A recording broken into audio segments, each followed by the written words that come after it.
Welcome back to the third season of our Miss Scarlet Summer. I'm Christina Zeiders. And I'm Tom Downing.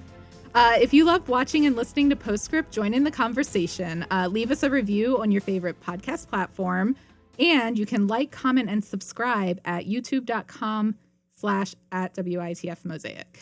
And if you want to make sure that we're here with you on Postscript for Season 4 of Miss Scarlet and the Duke, please consider becoming a WITF supporter. Help us grow our catalog of original arts and culture content by visiting WITF.org/mosaic and giving a gift of support. Yeah, even $1 or $2 helps. So we thank you for your support. Yep, and thank you, Christina. Let's get into Season 3, Episode 3. Yes. Hotel St. Marc. Hotel St. Marc. So that sounds fancy. And we are in France today, which is a whole new set. We have left London. And there is a man at the desk. He's ringing the bell for service a bunch of times. Impatient. And he says his name's Monsieur Slade. Oh, gosh. I have to do French again. Yeah, I'm not even going to try. They're bad at it. They're in Compiègne, France. Oh, I didn't even write that down because I'm like, I will never be able to pronounce that. Yeah. But anyways, so the front desk guy is like, how was your carriage ride? Were you warm enough? And he's like, no, I was not warm enough. No, we should note that it's nighttime and it was snowy outside. Oh, yes, there is a storm raging outside. Yep. This guy's very impatient. And so I'm like suspicious. He looks suspicious. He's all in black. He gets assigned. This Mr. Slade is assigned room 18. Yeah, and he wants absolutely no help taking his stuff to the room, which I was just like, this is all like something's wrong with him. He'll take his suitcase and his own key. He's not going to get help from Antoine, who was the person that they were going to get. He was going to take him up. So. Right. So he goes up to his room. There's a picture hanging on the wall that's just slightly off kilter. Also, before we even get there, okay. There's this like running thing where people wearing gloves are like bad guys and such, and so he's well it's sinister. It's like in Frozen, he's wearing gloves, so it should have been a telltale. But anyway, back to this. He's wearing gloves, so just you're like bad guy. I'm keyed on that. Okay, so Slade is wearing gloves. Yeah, and he's apparently very particular because he fixes he's got the picture. Like, he looks at it, it's slightly off. He puts all his bags down, and he fixes the picture so that it's straight again, and then he continues Obsessive to his room. Compulsive, yes. He felt like he needed to straighten that. So he enters room 18. Yep. And so time passes. He's sleeping. Yeah, he falls asleep. I say he fell promptly asleep, but yes, time probably He didn't even get out of his clothes, really. He's still true. He's just on the bed sleeping. Yeah. And he wakes up to Eliza handcuffing him to the bed. She has him cuffed to the bed, and she seems to think that he's Mr. Charles Percival. But he's like, no, I'm Jeremiah Slade. He's very insistent. Yes. And she keeps going on that, no, you're Mr. Percival. You conned my client, Lord Morgan.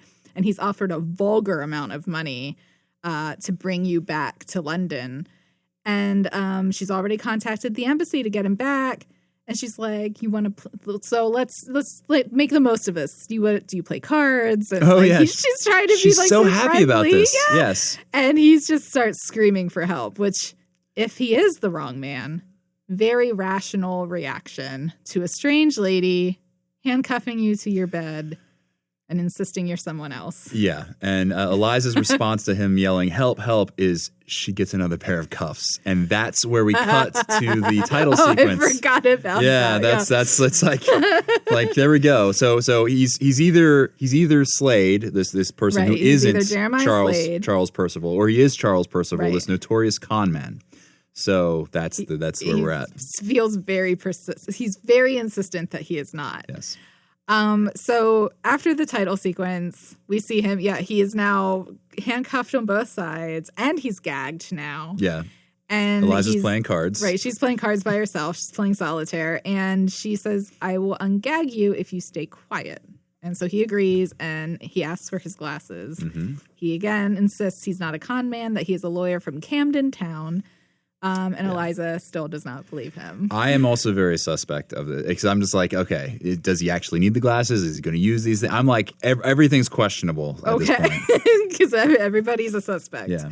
So and Eliza asks why a London lawyer is in France, and Slade just defers. He says it's confidential, and she's like, "Oh, that's very convenient." Right. He tells her too that she's arrogant for not entertaining the idea that she could possibly be wrong, that she might have the wrong guy. And he says, "Truth never comes to the closed mind." Oh, that's a good quote. Yes. And she goes, "You sure sound like a lawyer." And he screams, "I am a lawyer." I am a lawyer. I have a note. Good back and forth dialogue throughout this whole part. Yeah. So we find out that Charles Percival's been wanted by Scotland Yard for 12 years. He is a man on the run. He's never played the same con game twice.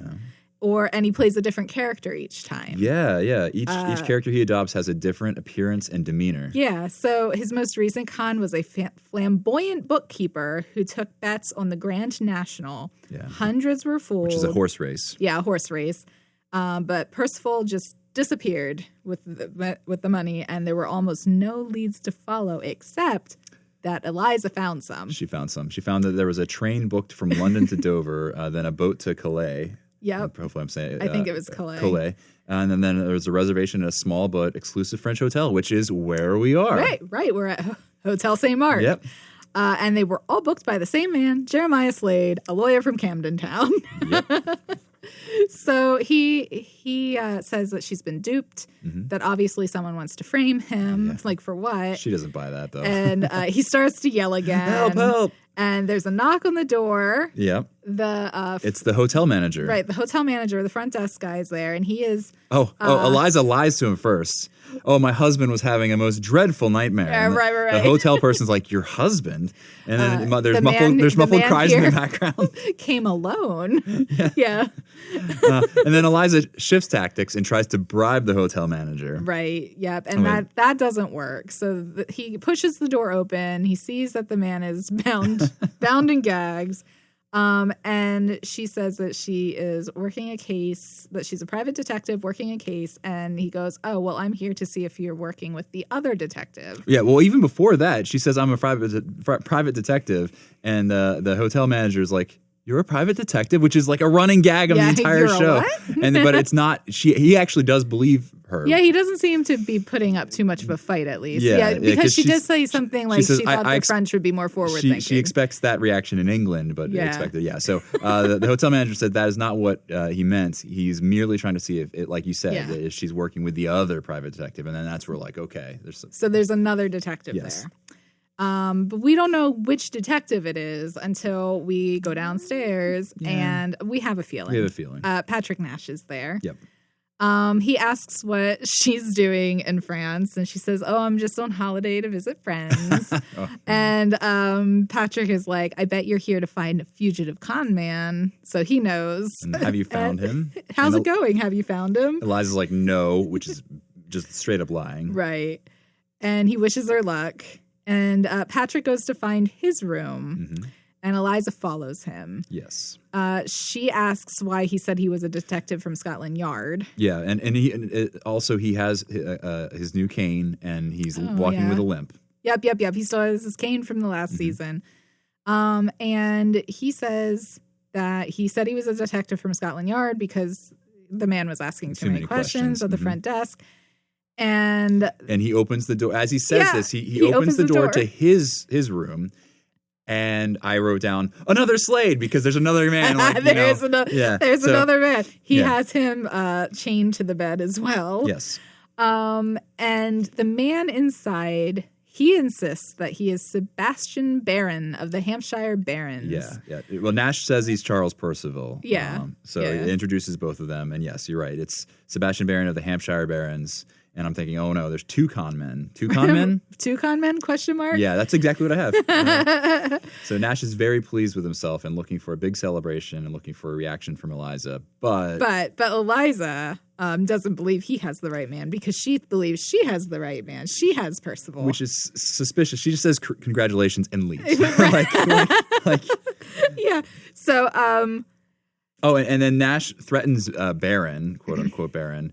You make a sound and I'll break your thumbs. Oh yeah, so before he goes after Eliza. So they have different methods, and Nash is super brutal, and everything he does, he's gonna I'm gonna have a gun. I'll hit you with a gun. I'll break your thumbs. Throughout this whole episode, yeah, he's very just intimidation tactics the whole way through. Yeah, and she's just want to play cards. Yeah. So, so after this, he follows her. Follows Eliza. And stops her in the hall and is like, is that all you have to say? Congratulations. You don't have any curiosities? Are you jealous? And she assures him that she is not jealous. No, but he's not convinced. He thinks she is jealous. Right. And he said, I thought you of all people would be above that, above jealousy. Around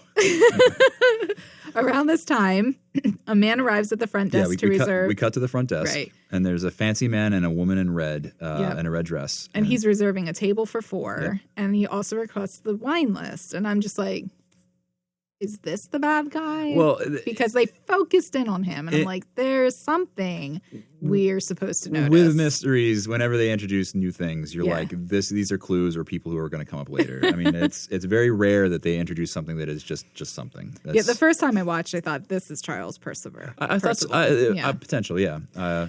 So Eliza asks the hotel manager to not tell Nash about Slade. So, right, don't tell the man that I have I have held prisoner. Yeah. which at this point I'm like, this hotel manager is super chill. Right, he's just he's like okay, because you just keep it discreet. And I'm like, that's really kind of weird. It is really weird. He's like, just stay in your room. Don't bother the guests. Don't bother anyone else. Don't talk to me. Just keep that man locked up. Yeah, so Eliza doesn't want the hotel manager to tell Nash about Slade because she doesn't want to tip the hat that she already has Charles Percival. At least she thinks so. So then we cut to Eliza. Yeah, she goes back to her room. She opens the door. Slade's making noises, but he's gagged. Yeah. And Eliza apologizes to this Slade person, and then she hears, "Hello again." And there's Patrick. It's Nash. He's already in the room. He's in the room. He already knows. He suspected something was off. Yeah. And this is when we find out, no, Eliza's very confident that she has the right man. Yeah. And he asks if the man can breathe, gagged like that, and suggests that, maybe getting a gun would make people more compliant. Yeah, because that's his tactic, is intimidation. Nash shows that he has a gun, and this is where he talks about he can use it. It's useful to shoot for shooting, yes, or for breaking noses. Or you can just hit people with it. So so Patrick says, "Give me the key," so he can get up and stretch his legs. Yeah. Well, before that, he starts planting the seed of doubt in her mind. Yeah, he says, "Are you sure you haven't captured and assaulted an innocent man?" And Eliza hesitantly kind of says, "No." And then that's when Eliza changes her mind and actually hands the key over to Nash. Yep. So Slade is free, and Slade says he says that he's there to see a Mr. Nelson of Belsize Park in London. Nelson and the wife had marital difficulties, and they decided to end their union. And so, he has a whole story planned out. If this is just a story, yes, he gives background and lots of information about it, which is what, a con man would probably do, right? Slade just assumes that Nash is the senior partner between Eliza and Nash, right? That they're working together, and that he's the senior partner. And Eliza is like, he's most certainly not, right? And then Nash qualifies, saying that we're from different agencies. And then Nash reminds Eliza of the last time that someone thought that they caught Percival. Yeah, right. So somebody thought they had caught Percival. I think it was Scotland Yard. I think so. And it turned out that they had an innocent man. It was the wrong person. False trail. And Eliza reassures, I have made no such mistake. Right, that she has evidence against him. And, and Nash says, I'm afraid you have, and I can prove it. And so that's when we go back to room 6. Yes. Which is Nash's room. Baron Percival is there. And Baron asks for a cup of tea, and Patrick tells him to tell her his story. So, what's his con story? Yeah. And Baron finds out that there is another man. And I wrote in my parentheses of both are Percival is what I put in. So I was thinking that maybe they're there You were one step ahead. Well, I don't know. I was this is my guess at this point. That's a possibility. So we find out that Baron says he's traveling the continent before settling his father's estate, and he's staying at the hotel for its historic stained glass. He has this whole like spiel about why he's at this hotel, what he's doing, and his background. And Patrick's evidence is in all his extra details in the story. He says he has too many details in his story. Yeah. It's like nobody, that wouldn't be a truth. No, and a bad accent. So right, and his accent's fake to sound like old money. Totally fake. But he also is, and Eliza's like, that's all the evidence you have? He's like, no, I have also, he has a connection to the fake bookmakers. Yes. So connecting to the actual, the con itself. Nash followed the trail to the fake travel documents and bank details belonging to Sebastian Baron. And so I was like, 2 suspects. There's 2 suspects. And he hands her the police sketch of Percival, and it looks just like Sebastian. But she has a police sketch, too, that looks just like the other guy whose name, Slade, Jeremiah Slade. Yeah. So... And Eliza that's asks, probably also a clue that there's more than one. Yeah, more than one of these Percivals. Well, Eliza asks, "Why didn't you show me to this? Why didn't you show this to me before?" And Nash is like, "Showmanship," because he's a showman. He's a front man, like the front desk kind of person. He likes the show. He likes to make the good story. So Patrick and Eliza, they both have this man. They're both convinced that it's Percival. So they go out in the hall to talk. Mm-hmm. Patrick insists she's wrong and that she worked for him so she doesn't make this kind of error in the future. She'd have a whole team to support her so she wouldn't make these mistakes. It's a bad tact. And she basically she says if she is the wrong person, why would they leave a false trail leading her to the hotel where the real Percival is staying at? That doesn't make sense.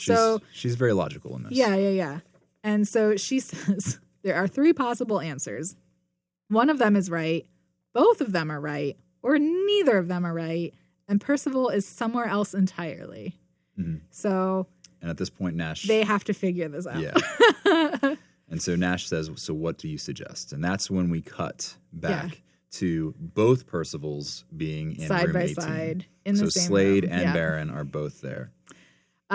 So Baron says that the fake documents might have been in Percival's house because his dad was a ruthless businessman, and it could have been an act of revenge against his father's only son. And Slade says that story's weak, and then they this is interesting. So Slade, one of the accused, actually says that Baron's story is so weak, and they start critiquing one another. That can't be real. And I'm thinking, are these competing con men? Are they like? Is this well, like? They're fighting. I said they fight like brothers. Like they're going back and forth. Like they know each other so well, and they've. So I thought that they might have been like working together. So that was my I still thought, I thought there were 2. I was like, there got to be there. Percival's is probably just like a name, and then maybe they're both Percival, and that was my theory at this point. Yeah, I mean, I thought that was a very real possibility too. And so they start playing off it to each other, like to who they like best. So like Baron says, like, a woman running a detective agency is no fool, like being on Eliza's side. Pumping and then her up. Slade's like wishing to gain favor, back and forth. And so I wrote down Baron and Slade competition or friends, and then they critique each other's dress. Like one has like a waistcoat, one looks like an undertaker. All over everybody, like. Both of them are just attacking each other's stories and their character and their outfits. It's exactly how you fight with a sibling. Yeah. So Patrick finally has enough of it, and he cocks his gun and he says, "One at a time." Mm-hmm. But the front desk person comes to the room, and Eliza has a visitor. He says it's the police. Yes. So and Nash goes, "Ugh, you called the police?" And Eliza's like, "Perhaps he's a reasonable man." So then we cut down to the reasonable man. Because I love how the show does this. They're like, maybe it's going to be this. And then we just cut, and it's not. It happens all the time in these episodes. So we're down with the French policeman. Right, and he's like visibly irritated. No. Yeah. So Eliza and Patrick, they explain they want more time with the men to check their stories. Two suspects. And the policeman just says, "No, I'm going up to see the situation for myself." Mm-hmm. And so he goes upstairs, and Patrick and Eliza have a drink together. Yes, and this is this is a nice little character building. Yeah. Section. There's some development here, and they talk about Nash asks whether she's been to France before. Eliza says, no, never. Nash says that he's been here lots of times. He thinks that the French policeman is a little Napoleon. He's worried that the police might use this as an opportunity to make themselves look good, to make a name for themselves. Yeah. And then we also find out that Patrick's doing this not because he has a client trying to track him down, but for the glory of it. He wants the world to know that Patrick Nash, found the world's most wanted man. Yeah. And then I have a note here. I was like, French policeman, is the French policeman Charles Percival? Is it a franchise for con men is what I put it down. So anyway. So yeah. Patrick, again, asks her to work for him. Mm-hmm. And Eliza basically says, I don't trust you. Like, sometimes you limp, sometimes you lean on your cane, sometimes you don't. And I think you're using the cane just to make me feel guilty. Yeah. And he goes, well, it was your fault. Like, and that actually does hit because she does feel that. But it's not her fault. But she thinks it is. She feels guilty for it. She was trying to get reassurance that it wasn't her fault. Right. And then he just says, no, it was your fault. And she's just like, she does feel guilty. Yeah. Like that actually, it does hit home. And I love that he got her so off kilter that she's like, I can't think of a smooth way to change this conversation. So I'm just going to do it. Yeah. So awkward. She says, what if we're both wrong? Yep. And neither of the men are Percival. And it could be someone else in the hotel. Mm-hmm. And so they kind of sit with that for a second. And she shares this game that she used to play with her father when she was a girl, where they tried to guess 3 things about a perfect stranger. Yes. So Patrick points to a man, and she says, Parisian, banker, waiting for his wife to join him. And I think also his wife doesn't want him to drink, so he's trying to finish his drink before she gets there. Yes. I didn't write that down, but that sticks in my head. I have that note. So yes, that is definitely what happened. Or what she said. And then she goes, and that loud man. And so it's this man that checked in at the desk asking for a table of 4. This is the fancy man with the woman in the red, so with the red dress. We're drawing attention to him again. So there's got to be a reason. Yep. The loud man will try to impress the woman he's with by ordering the most extravagant item on the menu. And then she takes a guess at what that might be. She thought Chateau Margaux. And Patrick says, no, I think it's a box of cigars. Yes. And so, the man orders a box of cigars. So Nash feels very like, oh, I could read about it. And then follows it up with a bottle of Chateau Margaux. And so Nash is like, I'd call that a draw. I think that's a draw. And then Patrick goes, it's been a while since we've seen the policeman. Yeah. So... That seems suspicious. Eliza's like, no doubt he wishes to be involved in the investigation. And there's like this awkward pause. And they're like, Yeah. And then they get up to check. They're just like, okay, it's been too long. They go back to their room. Slade is calling for help. Yeah, because through the door. We hear, help, please. So the policeman has just collapsed. On the floor. And so Patrick goes down to notify the front desk to call for the police. And Eliza, and he's not breathing. Slade actually, he says, "I don't think he's breathing." Yeah. So Eliza, as Patrick goes out, Eliza checks. There's no pulse. Yeah. And when Patrick comes back to the room, she goes, "What do you think?" And he goes, "I think he's dead." Yeah, he is. He is. So now it's a murder mystery, sort of. There's a murder. Yeah. There's 2 Percivals. We don't know if either one is really the Percival. And so Patrick spoke to the manager. He's sending for the police, and they're looking. They're trying to figure out why. And the storm is getting worse also at this point. Oh, yes. That's also important. Eliza asks the 2 Percivals, Slade and Baron, what happened. And Baron says, after some questioning, that they asked for water, and they both drank, and the policeman fell to the floor. Collapsed. And he's worried that he's been poisoned. Yeah, Nash says, poisoned? Baron says, I drank that water too. You must call a doctor. Yeah. And Slade says, liar, the policeman took a drink. He did not. And so they're again back and forth. Back and forth. They're trying to just point out holes in each other's stories. And Slade says, he's trying to kill me. And Eliza's like, why would he want to kill you? And Slade's because I am Charles Percival. I am Charles Percival. So we have a confession. We do. And we're done. End of the episode. End of the episode. Yeah, no, we're good. We figured it out. And the police are on their way. So... This man, Slade, says, take me somewhere safe and I'll tell you everything. So they go down to room 6. Yep, they go down to room 6 and he reveals that he's in hiding and that the net is tightening around him. And as a younger man, he enjoyed the thrill of running from country to country, but now he's tired of it.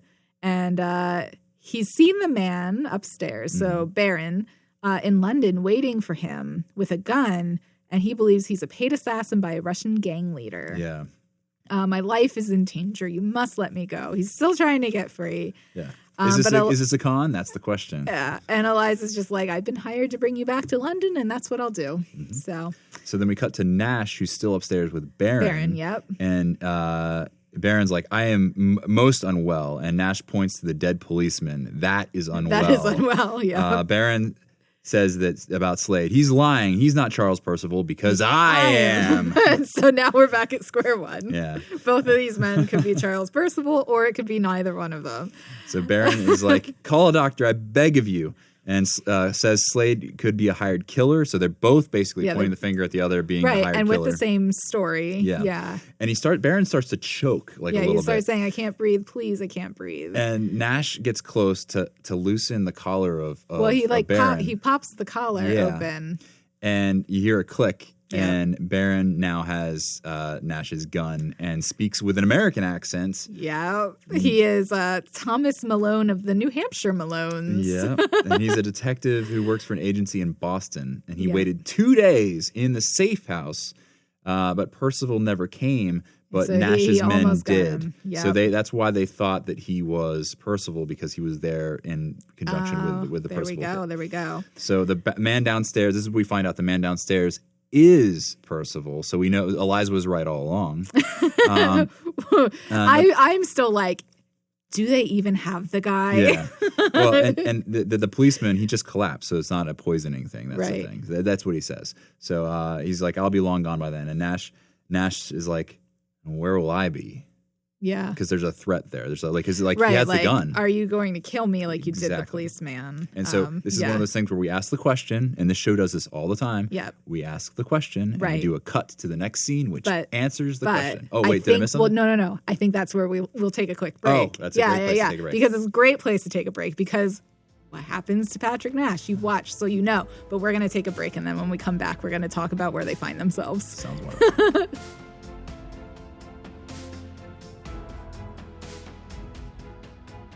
Welcome back.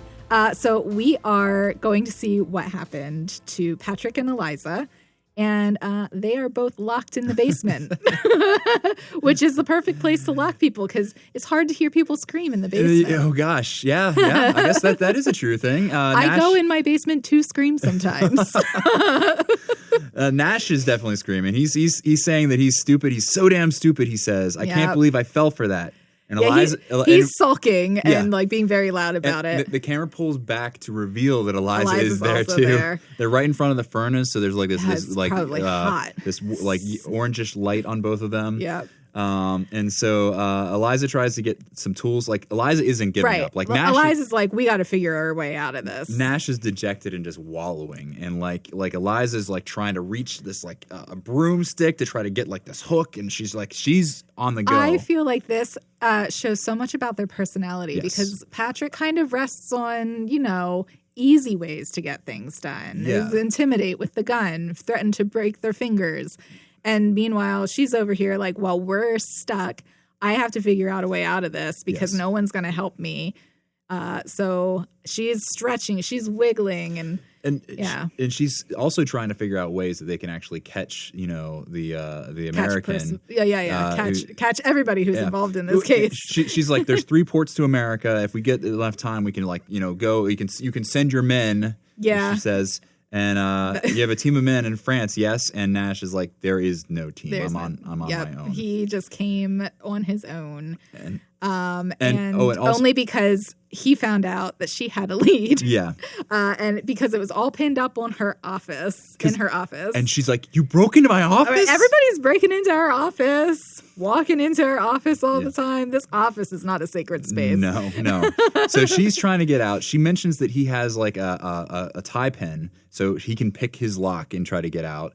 And and so she's like, are you incapable of telling the truth? And Nash then says something that's very either he's this next part he's either lying about it or he's being very endearing and sharing something right. about We his don't soul. know if he is being truthful and actually bearing his soul, or if he's just trying to get sympathy from Eliza, it could go either way. And Eliza doesn't know either. So yeah, Eliza shares that his brother believed he was a total liar too. Yeah. Nash says, my brother used to say that about the incapable of telling the truth. Yeah. He had said, Patrick, you lie so much, it may be a medical condition, is what That's Nash right. said. That's right.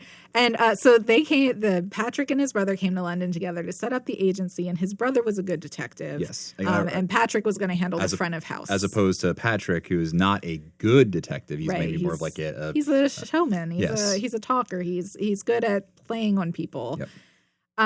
And he mentioned that his brother had a moral compass and that he'd help anyone, rich or poor. And so he took a case of a missing woman. Mm-hmm. Her family came.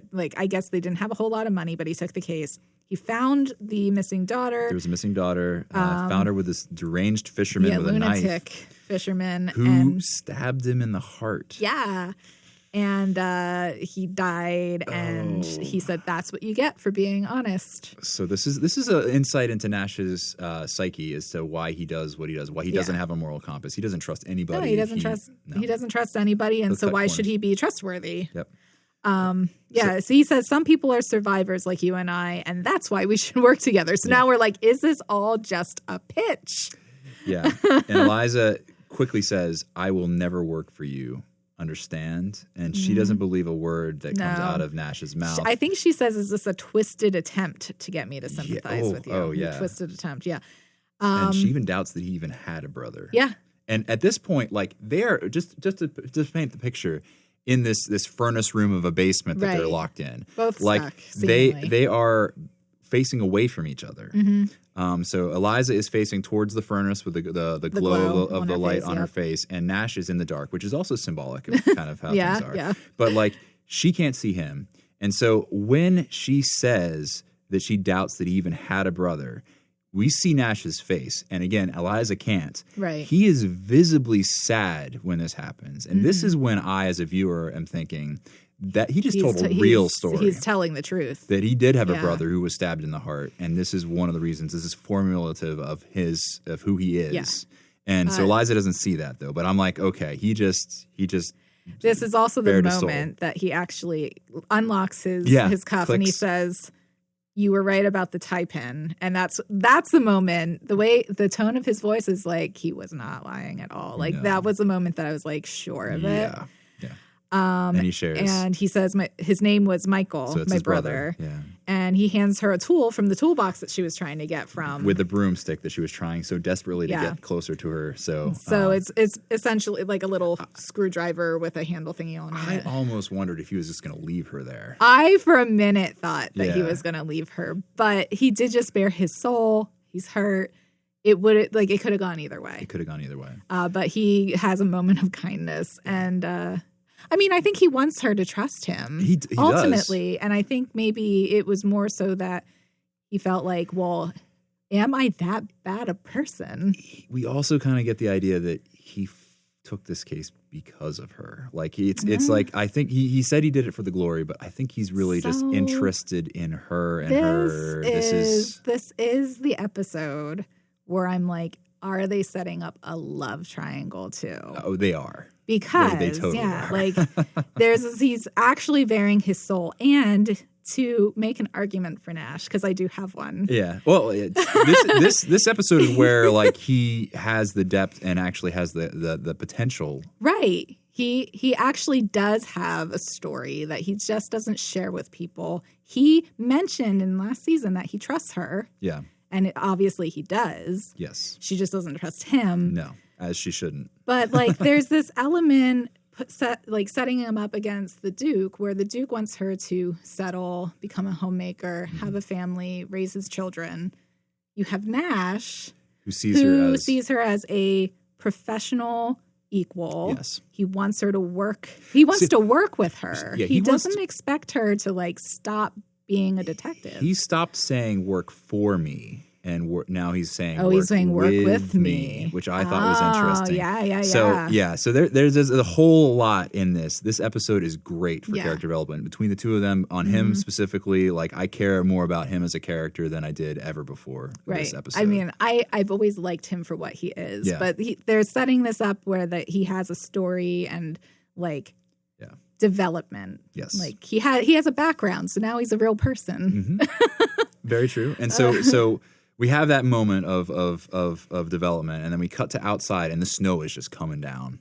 And so we're still inside. Eliza is free to ask the hotel manager about the police, and the hotel manager says no, but someone like stole a horse and carriage. Right. And Eliza asks to send a telegram to Scotland Yard, and the hotel manager, he's like, no, I want nothing more to do with this. He doesn't want to help hands her. Off. So we cut to Nash, who's talking to the woman in the red dress at the bar and in the background. And Eliza's there in the foreground. She's filling out a telegraph form for herself. She's going to send it to William. We see his Wellington, Inspector Wellington's name on it. So Eliza notices that Nash is talking to the woman in the red dress. And then this well-dressed man who was with the woman in the red dress walks. He's sitting in the same vicinity as Eliza, and he asks her if she's English, and she says yes, and he's like, thank God, my French is terrible. Yes. And he starts a conversation with her.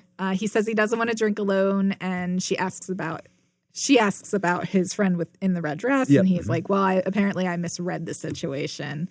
And they're not together. They're not together. They met on the boat coming over. Right. And Eliza says, I'm sorry, I don't want to be rude, but I'm working. Yeah. And he goes, oh, I don't want to disturb you. But then he comes over to her table and sits there and disturbs her. The man shares that he's in the hotel business. So at least this conversation is useful. He shares that he's in the hotel business. He owns spaces around the world. And the lawyer told him to come here and take a look, his lawyer. Because the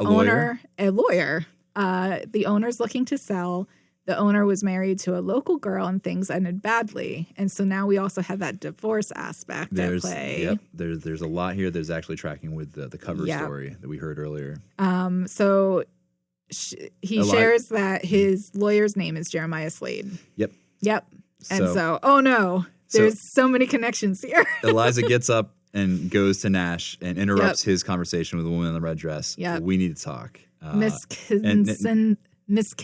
Kinsky, yeah. So Nash introduces them, Miss Scarlet, Miss Kinsky. Eliza says the road out is impassable. There's no way out. So she believes that Malone and Percival are still in the hotel because they couldn't have gone anywhere. Yeah. And the woman in the red dress is left at this point, so they're just talking on their own. So then we cut to outside of room number 6. Eliza and Nash argue about who will go in first. Right, I'm like they rock, paper, scissors. So who's going into the room first? Well, this is where like Eliza is basically like, you're a man, you should go first. Which I'm like, Eliza, you're kind of like undercutting your whole case here. You have to use what you have to your advantage. Nash says bullets work on both men as well as women, And there's like a groan. Like they go into the room, they don't see anyone. There's a groan, but Malone is on the other side of the bed. He's chained to the bed. So this is the American. Is chained to the bed. Yep. He stole the carriage. He got knocked out. Asks to team up with Eliza and Nash. Eliza just looks at Nash and it's like, Eliza says no, and Patrick looks at Malone and just raises his eyebrows. Like, seriously? I love it. Yeah. Like, they're a great team. So Eliza and Nash, they leave. They just leave Malone. Right, he's chained to the bed. It's fine. He's not going anywhere. So Eliza goes, she sends Patrick to check on room 18, and she says she'll meet him in reception, and no one is in room 18 except for the policeman. Yep. If the roads were closed for hours... how did he get there? How did the policeman get there? And the policeman was there all along. He didn't even have snow on his. He didn't because she noticed his coat. Was it Eliza that noticed his coat was bone dry? Yeah, somebody noticed. Eliza noticed that. Yeah. So he's been at the hotel all along, and he's not really the chief of police. He was a guest. And so they check the registry at the hotel registry. So this is where I'm like, where's the front desk guy? Oh, he's not there. They're just checking the guest list behind the desk and everything. Do any of the names look familiar to you? Monsieur Papillon. Which I butchered. Apologies to everyone who speaks French. Papillon is close. That's how I would say it too. Which was the winning horse from the Grand National. Yeah. So I like Eliza. She's like, the con man has a sense of humor. And we find out he's in room 12, and he checked in last night. Yeah. So that's where we go next. Room 12. Room 12. So we cut to room 12. And they enter, and I'm like, oh, snap. Slade is begging. The Slade Percival person is begging. Yeah. And it pulls back. The camera pulls back to reveal someone who I was not expecting. Right, I was not expecting her out either. Of the blue. I watched this before and I even forgot. It's the woman in the red dress, like the person who was so like brightly colored that you're like, it can't be her. Right. She's just the side character that came in with the loud man. Yeah, who was the one who we thought no. She apparently. She's the one who poisoned the policeman. Yeah. So she murdered the policeman. The water was poisoned. Yes, and she was about to poison the front desk guy, the manager. And Slade is there with the hotel manager. They're both there, and she's about to poison the hotel manager. So the hotel manager wasn't at the front desk when they were checking the logs. Because he was tied up about upstairs. to be poisoned. And so all this time we thought he was the hotel manager. But wait, there's more. Yeah, there's more. So she's about ready to poison him, and you hear the click, and Nash is there because he's got the gun. Yep, he's got his gun. I wouldn't do that. And then he points to the pistol that was on the thing. Or that, yep. Yeah, because she kind of glances over. Yeah. Like, can I make it? No. And Nash says, what's he doing? What's he doing there? What's he doing there? Points to the hotel manager. And Eliza already has connected the dots. She's made it. There is not just one Percival. There are several Charles Percivals. So my initial prediction was right, but I was just really off on who they were. I was way off. I was like, okay. So now they have the front desk guy handcuffed. They have the lady in the cellar handcuffed, and the so-called lawyer is in room 12. So they have them all separated. So Patrick questions whether the hotel manager is in on it. Because he introduced the policeman when he knew he was a fake. Yeah, so Eliza says that. So Eliza knows, just logically speaking, he had to be in on it because he introduced them to as the chief of police. But he knew that the policeman, quote unquote, checked in earlier as someone else. So that's how you know this is where I put a note. Eliza's logic is stronger. It was stronger than Nash's. So they each have their skill sets. She's way more logical than him. Yeah. And if we find out that the lady in red, it wasn't the other guy who was the Russian assassin. The lady in red is the Russian assassin. Yeah, she was hired by a Russian gang in London, and she followed him to 12, where he had hidden Samuel, which is Slade. This is Slade, who we've known as Slade this whole time. And the hotel manager, who is Percival, is the one who hit the American over the head. Yeah. So that's who knocked the American out. The American didn't see that. The front desk man is the original Percival. Is the actual Percival. So Nash says, who is Charles Percival? The hotel manager says, I was the first to go by that name. So he doesn't even give his real name. So he's not Charles Percival. He just is the first person to go use by that name. Charles Percival. So that person doesn't exist. There is no real Charles Percival. And he says that others pose as him to protect his identity, which is why all of the police sketches look they look different every time. It's not just changing appearances. It's actually it's literally a different person. It is a franchise. Yeah, it's a franchise. So currently the other people have come and gone. Currently, it's only Samuel. Yes, and Henri. Henri, the policeman, the fake policeman who died on the floor. Percival. He was meant to play. I think the policeman was meant to play the role of hotel owner. That's correct. Yeah. Because they were gonna pull one over on the well-dressed man. Yes, the loud gentleman. He would buy the hotel from them that they didn't even own the hotel. Right. So they were gonna take his money and run. Yeah, and so this Percival individual, the hotel manager, the real Percival, tries to bribe Eliza and Nash because he has lots of money on the side. Money. And Nash says this isn't about money, to his credit. Right. He says this isn't about money, but then there's this long pause, and he goes, unless. Well, he looks at Eliza. He's like, unless. And she goes, I have the beginnings of respect for you. Please don't ruin it. Yeah. And so Nash quietly. He's just like, okay. It was just an option, he says.